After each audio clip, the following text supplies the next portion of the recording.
Please इसको पहले question को समझ लीजिएगा, उसके बाद आप समझ लीजिएगा। देखिए बेटा, ये हमारे एक्सरसाइज 4A सॉरी 9A है, और इसका जो क्वेश्चन नंबर हम 3 डिस्कस कर रहे हैं वो है जी वॉल्यूम ऑफ क्यूबॉइड। ठीक है, ऊपर लिखा हुआ है कि you have to find the volume of cube and volume of cuboid. ये क्वेश्चन नंबर 3 आपको पता दिया हुआ है कि find for each of the following cubes and cuboids find its volume and its surfaces. अब पहले एक चीज़ समझ लीजिएगा प्लीज़ यहाँ पे कि इसमें यहाँ पे दो वर्ड उसने यूज़ किए हैं, ये कॉन्सेप्ट प्लेस कर लीजिएगा। एक बेटा उसने वर्ड यूज़ किया है क्यूब का, और एक उसने वर्ड किया हुआ है क्यूबॉइड का।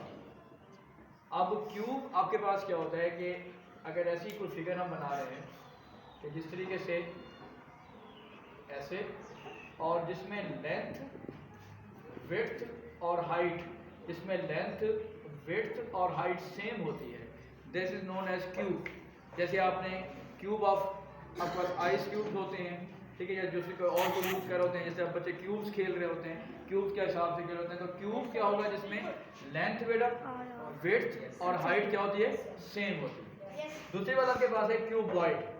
क्यूबॉइड में बेसिकली आपके पास जैसे इस तरह हम अगर हम बात कर लें, क्यूबॉइड में इसकी जो लेंथ है, ठीक है इधर इसमें बेटा प्लीज, इसमें जो लेंथ है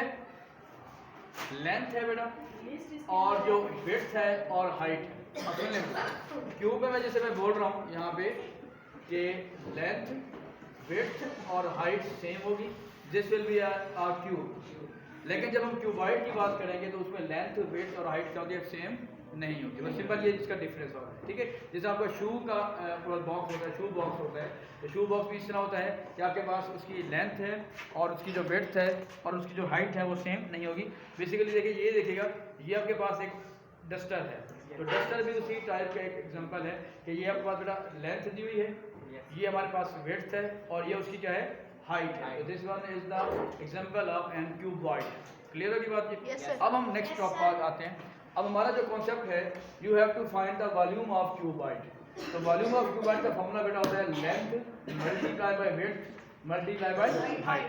कुछ यहाँ पे पेशेंट हजरात भी बैठे हुए हैं, ठीक है, क्योंकि मौसम ऐसा है, वो सर्दी का मौसम है, ठीक है, जिसको कोई प्रॉब्लम है प्लीज़ तो थोड़ा सा इलाज करवा लें, अच्छी बात है, ठीक है, और दूसरों से दूर रहिए, ठीक है, ताकि by width multiply by height. अब बेटा देखिएगा इसमें, अच्छा अब इसमें एक बात मुझे कंफ्यूज हो जाता है कि इसमें लेंथ कौन सी है, विड्थ कौन सी है और हाइट कौन सी है। नॉर्मली हाइट में प्रॉब्लम नहीं होता कि हाइट हमारे पास ये आ रही है, ठीक है। अगर हम यहाँ पे नॉर्मली क्या होता है आपका देखिएगा, ये बेटा आपके पास एक विड्थ की बात हम कर रहे हैं और ये आपके पास एक लेंथ को शो कर रहे हैं। लेकिन कहीं पे अगर आप लेंथ और विड्थ में कंफ्यूज हो रहे हैं तो नो प्रॉब्लम, ठीक है जी, इसमें ये वाली बात नहीं हो रही कि लेंथ कौन सी है विड्थ कौन सी है। तो आप बेटा क्या करेंगे, इसमें लेंथ हमारे पास आ रही है suppose 8 multiply by 6 multiply by height कितना बेटा 10 आ रही है। तो 8 6 और 48 को जब 10 से मल्टीप्लाई करेंगे 480। और यूं के देखें, अभी हमने एक सवाल पढ़ा था, लास्ट हमने डिस्कस किया था, एरिया की बात की थी, तो एरिया में हम क्या लिखते हैं, सेंटीमीटर स्क्वायर। तो यहाँ पे आपके पास जो है, क्योंकि ये वॉल्यूम है, इसमें 3 लेंथ्स आ रही हैं, तो यहाँ पे क्योंकि यूनिट जो इस्तेमाल हो रहा है सेंटीमीटर, तो आंसर आ जाएगा बेटा सेंटीमीटर क्यूब। तो that will be the answer. ठीक हो गया जी? अब ये जो चीज़ है थोड़ी सी इसमें समझने वाली बात है, यानी कि वॉल्यूम आप जिसका भी निकालेंगे, वॉल्यूम का फॉर्मूला क्या है बेटा, लेंथ